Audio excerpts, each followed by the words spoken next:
I'm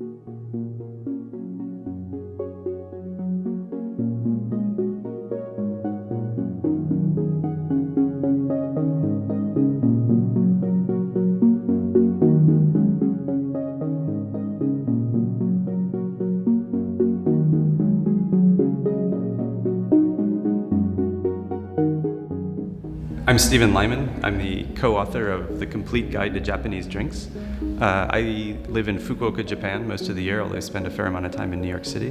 We're here at Brooklyn Kura, which is the first sake brewery in New York. This is an active brewery and tap room, and we're here to talk about Japanese alcohol.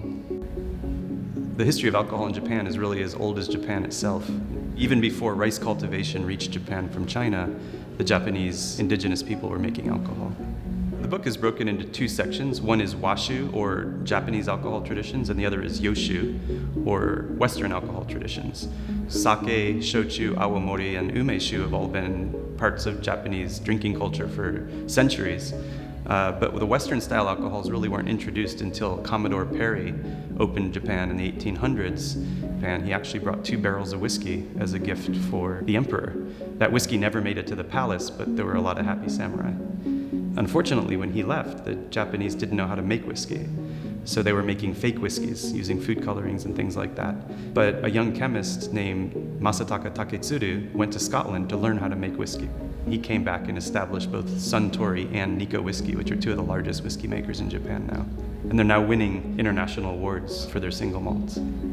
I was also interested in introducing traditional Japanese alcohols that Western people don't really know about. For example, Japanese shochu, which may be considered the best kept secret in Japan. Shochu outsells sake among Japanese consumers. This is a distilled spirit from Japan with about a 500-year history. There are over 400 active distilleries. Japanese shochu is a very diverse spirits category. It's not about what it's made from, it's about how it's made. So the base ingredients are really diverse.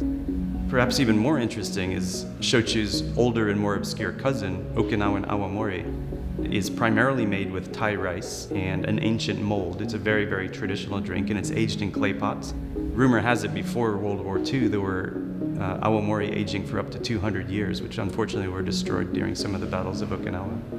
The Japanese cocktail scene literally arose from the rubble of World War II. One of the most influential early bartenders in Japan was living in a burned out building in Tokyo when he got a job serving in a bar to the American soldiers. And he spent the next 70 years training bartenders, creating a bartender guild, and professionalizing the industry. And he remains one of the most influential bartenders in Japanese history.